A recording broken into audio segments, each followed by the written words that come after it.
Okay, तो finally time आ गया है कि मैं इसके बारे में बात करूं। बार्थोलिन सिस्ट मेरी लाइफ का एक इतना इतना दर्दनाक भयानक एक्सपीरियंस। मैंने अपनी कई वीडियो में इसका एक हिंट दिया है कि मुझे बार्थोलिन सिस्ट हुआ था, और ये मुझे 1-2 बार नहीं बल्कि पूरे 5 बार हो चुका है।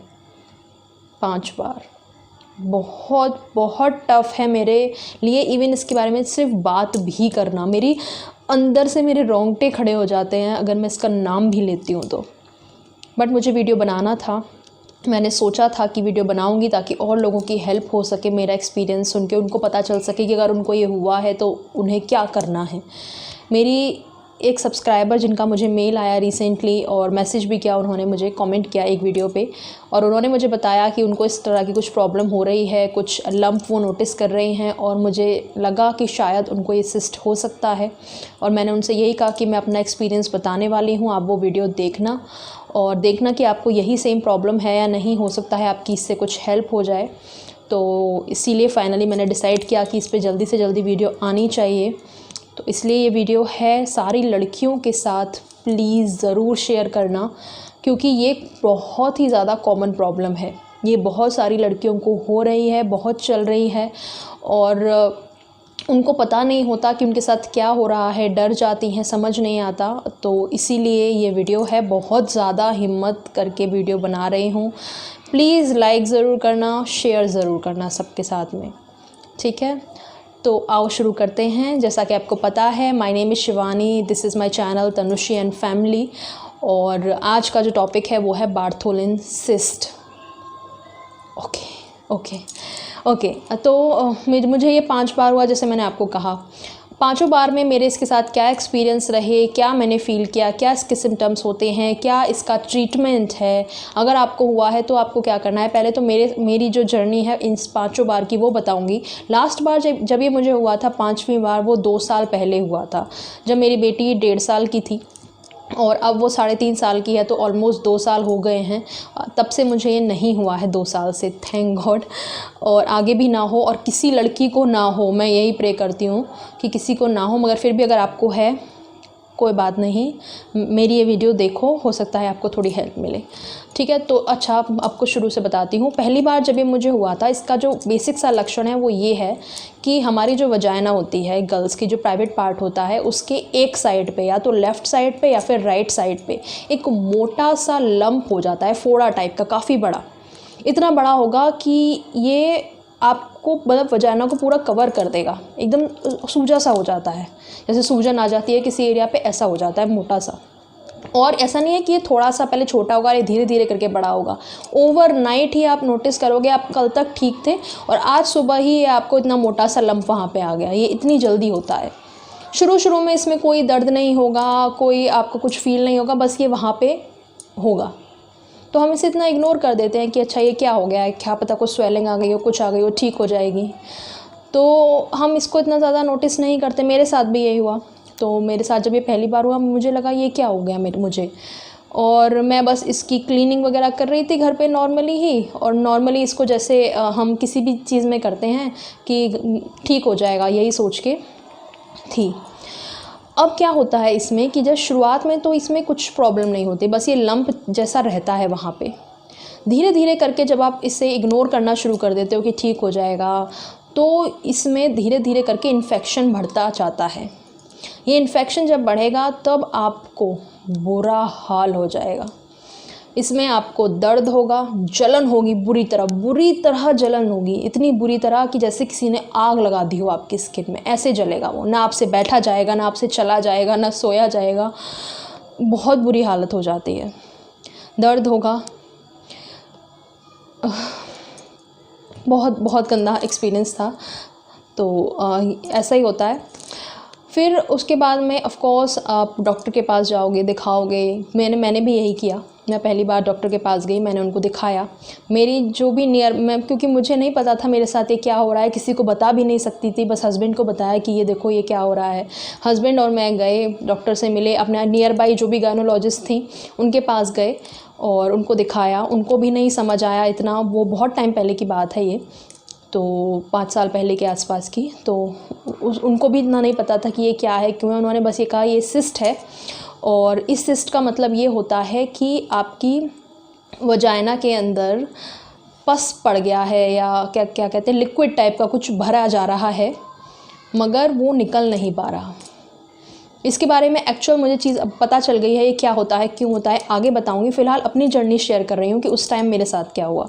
तो उस टाइम उन्होंने बस ये कहा कि ये पस टाइप का इसके अंदर भर गया है और इसको पहले तो आप ये करो कि एंटीबायोटिक मैं दे रही हूँ, 1-2 दिन ये लेके देखो और इस पे सिकाई करो। उन्होंने सिकाई के लिए एक कुछ पाउडर टाइप का कुछ लिखा था जो कि केमिस्ट की दुकान से मैंने लिया, और उन्होंने मुझे वो दिया और उसको पानी में डाल के उसमें बैठ के टब में उस पर सिकाई करनी थी, दवाइयाँ खानी थी। उन्होंने कहा ये लेके देखो 2-3 दिन और हो सकता है इससे ठीक हो जाए। उससे ठीक नहीं हुआ, कुछ मुझे ना फ़ायदा लगा ना कुछ हुआ, वैसे का वैसे ही था वो। फिर मैं उनको दिखाने गई तो उन्होंने कहा अब फाइनली इसका ट्रीटमेंट ही होगा और ये कंडीशन आपकी और ज़्यादा ना बिगड़ जाए। तो मुझसे, क्योंकि उस टाइम पे ना बैठा जा रहा था ना कुछ हो रहा था, स्किन इतनी बुरी तरह से जल रही थी मेरी, बहुत हालत ख़राब थी मेरी। तो मैंने कहा कि बताओ जो भी ट्रीटमेंट है करो, मुझे इससे छुट्टी दिलाओ। तो उन्होंने मुझसे कहा कि वो मुझे नर्सिंग होम में एडमिट करेंगे और वहाँ पे उसको चीरा लगाएंगे और चीरा लगा के वो जितना भी पस वगैरह है वो सब बाहर आ जाएगा और टाँके लगेंगे वहाँ पे। टाँकों जब लगेंगे तो 1-2 दिन उसकी ड्रेसिंग होगी, ड्रेसिंग के लिए मुझे आना होगा। फिर वो टाँके निकाल देंगे और फिर जो जैसे कि टाँके नॉर्मली जब आपको चोट लगती है, जैसे वो टाँके वगैरह जो है उसकी जो चोट होती है वो ठीक होती है, उसी तरह से प्रोसीजर होगा। तो ठीक है, शुरू में डर तो बड़ा लगा, पर हम गए वहाँ पे। उनकी जो नर्स थी उन्होंने मुझे एनेस्थीसिया दी, तो उसका वही सब ट्रीटमेंट किया उन्होंने मुझे कि मैं तो बेहोश थी, पर उन्होंने यही बोला कि ये कट लगाएंगे और ये सब करेंगे। तो जो भी था बेहोशी में उन्होंने मुझे वो सब कर दिया। अब क्या हुआ कि जब मुझे होश आया, जब उन्होंने ट्रीटमेंट कर दिया, होश में लाते हैं, जब मुझे होश आया तो उन्होंने कहा कि इसके अंदर से जो पस निकला है ना, उसमें इतनी ज़्यादा गंदी स्मेल थी, क्योंकि वो भर गया था वहाँ पे। किसी चीज़ को आप इकट्ठा करके रख दो तो वो स्मेली तो हो ही जाएगा, पानी को भी कहीं इकट्ठा करके रख दो उसमें बदबू आना शुरू हो जाती है। तो उसमें इतनी बदबू थी जो पस निकला था कि उससे पूरा जो ऑपरेशन थिएटर था उसमें बदबू फैल गई थी। तो उन्होंने कहा इतनी बदबू उसमें से निकली है और इस तरह से ये है, इतना सारा निकला है, एंड वो सब उन्होंने मुझे बताया। उस टाइम तो मुझे इतना होश ही नहीं था, मतलब एनेस्थीसिया के थोड़े नशे में ही थी। उन्होंने आफ्टर केयर में मुझे कुछ दवाइयाँ दी और कहा कि रोज़ आना है 1-2 दिन तक और दिखाना है और ड्रेसिंग होनी है। तो वो सब उन्होंने मुझे अपने प्राइवेट क्लिनिक में बुलाया और वो सब मुझे किया। अब जो ड्रेसिंग होती है ना वो भी बहुत ज़्यादा दर्द वाली होती है, क्योंकि जो ट्रीटमेंट है वो तो एनेस्थीसिया के नशे में हो जाएगा, मगर जो आफ्टर वाला होता है ना, आफ्टर विज़िट, वो बहुत पेनफुल होती हैं, बहुत पेनफुल। सॉरी। ओके, तो ठीक है, वो सब हुआ, जो भी था वो पहली बार इस तरह से मेरा ट्रीट हो गया। ठीक है, अब क्या हुआ, कुछ टाइम बाद, मुश्किल से 1 महीना ही हुआ होगा उस ट्रीटमेंट को करे हुए, और मुझे फिर दोबारा से वहाँ पे लंप हो गया वो, और मेरे हाथ पैर फूल गए कि अभी 1 महीना भी नहीं हुआ, 1 महीने पहले मैंने इसका इतना गंदा वाला ट्रीटमेंट कराया है, फाइनली मैं इससे उभर के बाहर आई कि चलो मैं ठीक हो गई, और 1 महीने बाद ये फिर आ गया। और अब साइकोलॉजिकली मन में वही हो जाता है ना कि वही सारा प्रोसेस घूमेगा, फिर से मुझे वहाँ उस नर्सिंग होम में ले जाया जाएगा, एनेस्थीसिया दी जाएगी, इस तरह से वो प्रोसीजर होगा। उसके बाद जो आफ्टर उसके जो दर्द और वो सब होता है ना, वो बहुत भयानक होता है। तो वही सब मेरे दिमाग में चल रहा था और मैं इतनी ज़्यादा, मतलब मेरे हाथ पैर काँपते हैं, सच में बोल रही हूँ मैं। जब मैं इसका नाम लेती हूँ, उसके बारे में बात कर रही हूँ, अभी भी मुझे इतना रोना टाइप का आ रहा है। तो दोबारा जब ये मुझे हुआ तो फिर जब डॉक्टर ने जैसे मुझे कहा था कि शुरू में जब ये आपको होता है तो आपको इस पर सिकाई टाइप की करनी चाहिए, गरम सिकाई इस पर की जाती है। गरम ऐसे की जाती है कि या तो आप गुनगुने पानी में टब में डाल के गुनगुना पानी उसमें बैठ जाओ, इतना कि आपकी स्किन सह सके, बहुत ज़्यादा गर्म भी नहीं लेना है आपको। तो गुनगुने पानी में टब में बैठ जाओ, ऐसे सिकाई करो।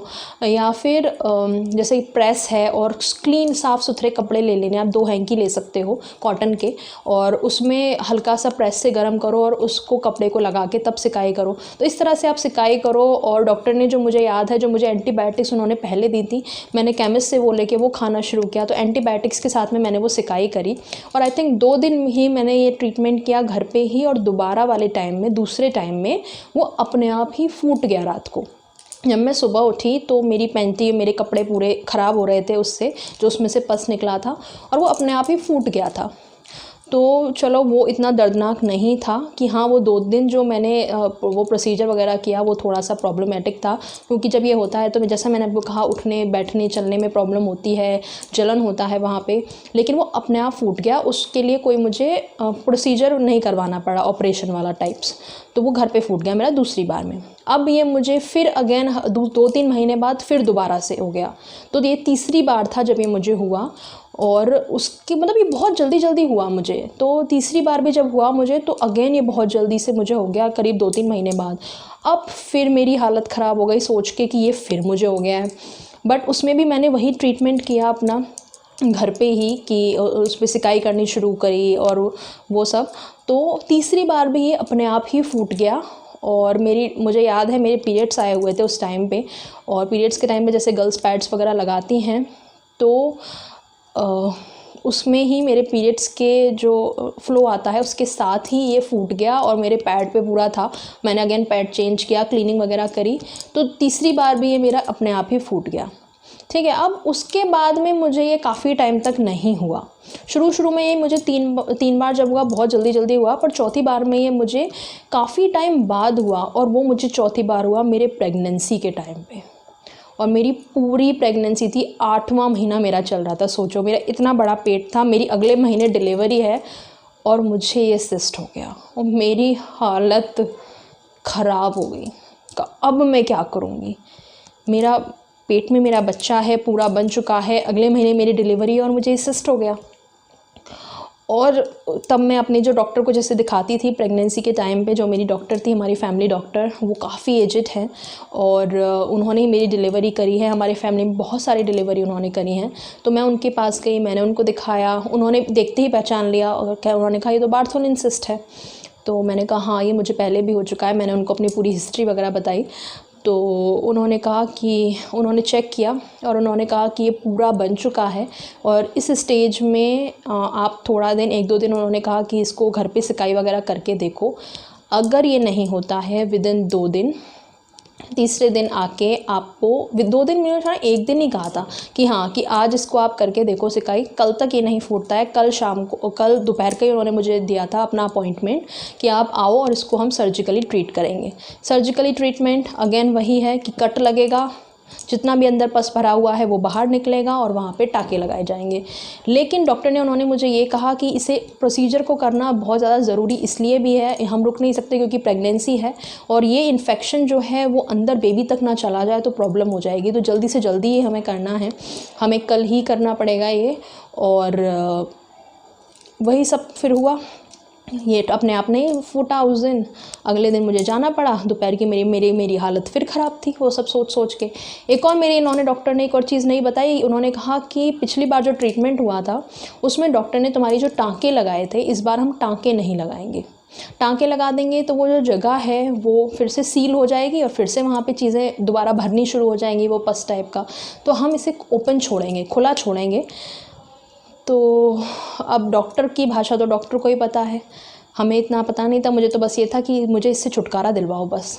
तो अगले दिन मैं गई, अगले दिन अगेन वही ऑपरेशन थिएटर में ले जाया गया। एनेस्थीसिया वाला बंदा आया था, उसने मुझे एनेस्थीसिया दी, बेहोश किया। नहीं, उस टाइम में मुझे बेहोश नहीं किया गया, आई थिंक उस टाइम पे मुझे बेहोश नहीं किया गया क्योंकि प्रेगनेंसी के टाइम पे बेहोशी पूरी नहीं दे सकते हैं। तो उस टाइम पे मुझे बेहोश नहीं किया गया, सिर्फ मेरे वो पार्ट, प्राइवेट पार्ट वाला, वो सुन्न किया गया क्योंकि प्रेगनेंसी के टाइम पे पूरी बेहोशी नहीं दी जाती है। तो मेरा वो पार्ट, उसमें जो लंप था उसमें इंजेक्शन लगाया गया और उसको सुन्न किया गया और सुन्न करके अगेन फिर वही काटा गया उसको। मुझे हल्का हल्का फील हो रहा था और मैं चिल्ला रही थी। डॉक्टर मुझे बोल रही थी तुमको इतना फील नहीं हो रहा है, ज़्यादा नहीं, थोड़ा बहुत ही लगेगा, तुम शांत रहो, काम डाउन करने की कोशिश करी थी। पर वो जो पूरा एक्सपीरियंस होता है ना, वो इतना ज़्यादा भयानक था। मुझे वैसे ही हॉस्पिटल्स का फ़ोबिया है, मुझे ब्लड और टाँके, ये बॉटल चढ़ना, ये सब मेरे लिए बहुत ज़्यादा मेंटल ट्रॉमा होता है। मुझे इसका फ़ोबिया है बहुत ज़्यादा, मैं किसी को इंजेक्शन लगते हुए भी नहीं देख सकती। तो बहुत ज़्यादा, और वो पूरा ऑपरेशन थिएटर और मैं होश में हूँ और वो सब हो रहा है, और मुझे वो याद आ रहा है कि इसके बाद मेरी जो आफ्टर केयर होगी, मुझे आना है, विज़िट करनी है, वो सब सोच सोच के मैं बस पूरे प्रोसीजर में रोती रही। ज़ोर ज़ोर से मैं रो रही हूँ, डॉक्टर मुझे शांत करने की कोशिश कर रही हैं, नर्सेज़ मुझे शांत करने की कोशिश कर रही हैं कि नहीं शांत हो जाओ, प्रोसीजर हमें करने दो, वो बिगड़ जाएगा। काबू में मुझे बहुत उन्होंने किया डांट भी लगा दी उन डॉक्टर ने तो, क्योंकि वो थोड़ी एजड थी कि ऐसे करोगे तो कैसे होगा एंड ऑल। ठीक है, मतलब जैसे भी था वो प्रोसीजर हुआ, वहाँ उन्होंने कट लगाया, वो सब निकाला। अगेन उसमें भी काफ़ी स्मेल थी, पस वगैरह भरा हुआ था उसमें, काफ़ी ज़्यादा निकलता है वो। दिखने में नहीं लगता, बाहर से छोटा सा लंप है, मगर अंदर ही अंदर वो बढ़ता रहता है, जिसकी वजह से जब कट लगता है तो काफ़ी सारा पस निकलता है। तो वो उन्होंने निकाला, और इस बार उन्होंने क्या किया कि वहाँ टाँके ना लगा के वो जगह, इतना सा कट लगाते हैं छोटा सा, और वो जगह खुली छोड़ दी और वहाँ पे ड्रेसिंग कर दी, ड्रेसिंग जिससे पट्टी वगैरह करते हैं वो कर दी। और उन्होंने कहा कि जो कट लगाया था ना, उसके अंदर, कट के अंदर उन्होंने छोटी सी पट्टी दवाई में मिक्स करके वो लगाई थी। अब वो मेरे लिए इतना ज़्यादा ख़तरनाक था कि रोज़ आना है, उस छोटे से छेद में से उनकी जो नर्स है वो पूरा पट्टी को खींच के निकालेगी और फिर से वहाँ पे सिकाई वगैरह करेगी थोड़ी बहुत, जिससे कि जल्दी से हील हो जाए, और फिर से पट्टी में वो दवाई लगा के उस छोटे से छेद के अंदर डालेगी। और ये इतना ज़्यादा पेनफुल होता है ना, ये इतना ज़्यादा पेनफुल, मैं चिल्लाती थी, जैसे डिलीवरी के टाइम पे औरतें चिल्लाती हैं ना, ऐसे चिल्लाती थी मैं। बाहर मेरे हस्बैंड खड़े होकर उनकी आंखों तक से आंसू आ जाते थे, और वो नर्स बस मुझे कहती रहती थी, अरे शांत हो जाओ, अरे शांत हो जाओ, कुछ नहीं होना, बस एक पट्टी घुसानी है, पट्टी निकालनी है। बट जो हम फील करते हैं वो हम ही फील करते हैं यार। तो वो पट्टी को निकालना और वो पट्टी घुसाना, मैं जाती नहीं थी डॉक्टर से, जाने से पहले मैं रोती थी। पर प्रेगनेंसी का टाइम है तो वैसे ही इतनी प्रॉब्लम्स होती हैं, मैं घर बैठ कर रोती थी, मुझे नहीं जाना, मुझे नहीं जाना। बट ड्रेसिंग भी ज़रूरी है, नहीं तो वो चीज़ ठीक नहीं होगी, इन्फेक्शन के चांसेस हैं। हस्बैंड लेके जाते थे और वो बाहर खड़े होकर तक मेरी चीखें सुन सुन के रोते थे, और मैं अंदर रोती थी, और इतना ज़्यादा पेनफुल होता था वो। तो जैसे भी हुआ वो चीज़ ठीक हुई, और प्रेगनेंसी मेरी अच्छी खासी हुई। ऑपरेशन से मेरा बेबी हुआ है, कभी उसकी कहानी भी अलग शेयर करूँगी कि जो डिलीवरी रूम का एक्सपीरियंस था वो सब। तो प्रेगनेंसी मेरी ठीक से हो गई, सब कुछ हो गया। और उसके बाद में मुझे जब, जैसे मैंने कहा लास्ट टाइम जब मुझे 5वीं बार हुआ, वो तब हुआ जब तनुषी 1.5 साल की थी। तो जब वो 1.5 साल की थी उस टाइम पे फिर से वहाँ पे मुझे लंप आया। और पहले तो, अब क्योंकि 2 बार मेरा खुद से ठीक हो चुका है सिकाई से, तो पहली इंस्टिंक्ट तो यही होती है ना कि मैं घर में ही इसकी सिकाई वगैरह करके देखूँ, शायद ये ठीक हो जाए। मैंने वही किया अगेन, पर वो इन्फेक्टेड हो गया, इन्फेक्शन उसमें बढ़ गया, और मुझे फिर वही दर्द, जलन, ना बैठा जा रहा ना उठा जा रहा, बहुत ज़्यादा प्रॉब्लम। अब उस टाइम पे हम जहाँ रहते थे हमारे आसपास कोई, हमें नहीं पता था गायनी वगैरह है या नहीं, क्योंकि हमने शिफ्टिंग करी थी उस टाइम पे। और इसका मैं हॉस्पिटल का नाम भी आपको बता रही हूँ, नोएडा सेक्टर 30 में हॉस्पिटल है NMC, नोएडा मेडिकल केयर। वो हमने काफ़ी सुना था, और 1-2 बार मैंने जैसे अपनी बेटी को भी वहाँ दिखाया है। नॉर्मल हमको भी कोई बीमारी वगैरह होती थी हम वहाँ दिखाते थे, हम उसके आसपास वाले एरिया में उस टाइम पे रहते थे। तो क्योंकि ऑफिस वगैरह उस वहाँ से पास थे, हम वहाँ रहते थे रेंट पे उस टाइम पे। तो वहीं हमारा बस एक ही है कि अच्छा हॉस्पिटल है, वहीं जाते हैं। थोड़ा सा महंगा है वो दूसरे नॉर्मल नर्सिंग होम्स की कंपैरिजन में, पर हमने कहा कि एटलीस्ट वहाँ पे अच्छी डॉक्टर्स हमें मिल जाएंगे, एरे गैरे से किसी से नहीं कराना कि चीज़ें बिगाड़ दे वो। और मैंने पहले तो हिम्मत करी, नहीं मुझे नहीं जाना, मैं ठीक हो जाऊँगी, मैं ठीक हो जाऊँगी। इतना डर बैठ गया था अंदर तक कि मुझे नहीं जाना, मुझे नहीं जाना, मुझे नहीं जाना। और मैं बस घर में प्रॉब्लम में हूँ, पर लेकिन डॉक्टर के पास नहीं, क्योंकि मुझे पता है वो वही फिर से प्रोसीजर मेरे साथ करेगी और फिर से मुझे वही सब होगा। तो फाइनली फिर 5वीं बार मेरे हस्बैंड ने मुझे मनाया कि नहीं प्लीज़ चलो, ठीक हो जाएगा।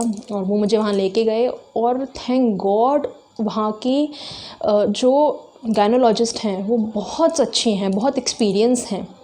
वहाँ का जो स्टाफ़ है वो बहुत अच्छा है। थोड़ा सा एक्सपेंसिव है, पर मैं आपको यही सजेशन करूँगी कि कोई भी अगर आपको ट्रीटमेंट कराना हो, और अगर गायनोलॉजिस्ट जैसे कि अगर वगैरह विज़िट करनी हो, अगर आप वहाँ के एरिया में रहते हो ना, उसके आसपास में, मैं वही रिकमेंड करूँगी आपको। इसीलिए मैंने उनका नाम लिया है कि आपको आपको कोई प्रॉब्लम होती है और आप उसके आसपास वाले एरिया में हो तो वहाँ पे ज़रूर दिखाना, बहुत अच्छे से केयर करते हैं वो।